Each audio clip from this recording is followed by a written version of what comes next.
Thank you for allowing me to join you and be a part of this forum's inauguration.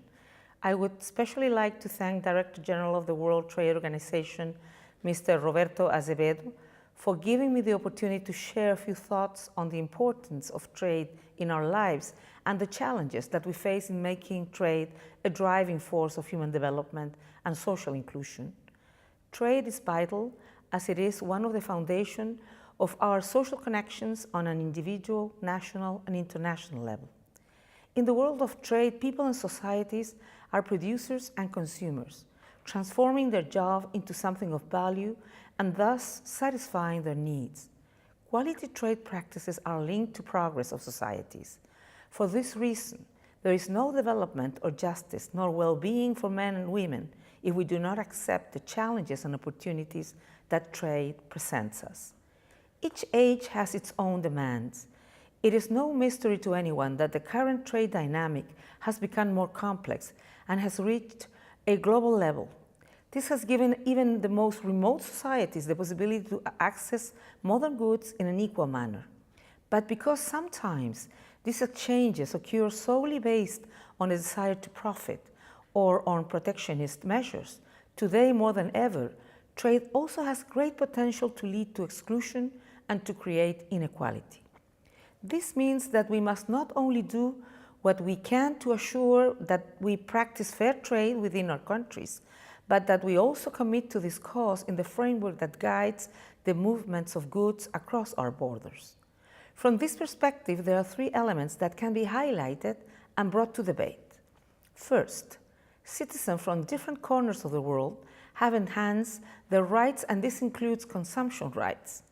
The establishment of a culture of consumer rights is essential for building trust and ensuring that transparency and responsibility are realities. When consumers' trust is greater, producers will have more dynamic opportunities, and this will be a contributing factor to inclusion and equality in societies. Needless to say, and we have known this since ancient trade theories, an inclusive economy strengthens democracy.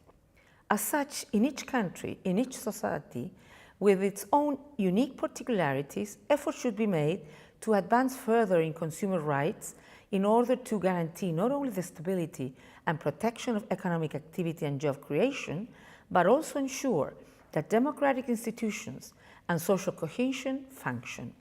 Secondly, together with guaranteeing our rights, it is necessary to establish new responsibilities. All of us can commit to consume more responsibly so that the type of trade that the future demands will be possible. Trade is a long chain that involves numerous stakeholders, and respecting the dignity of each of them is our shared duty.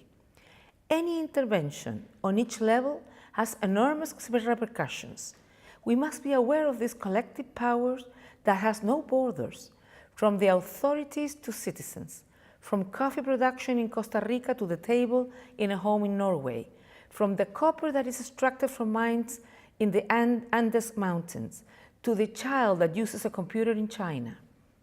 Our forms of trade have a direct effect on the lives of other people, on the organization of other communities, and on our shared natural wealth.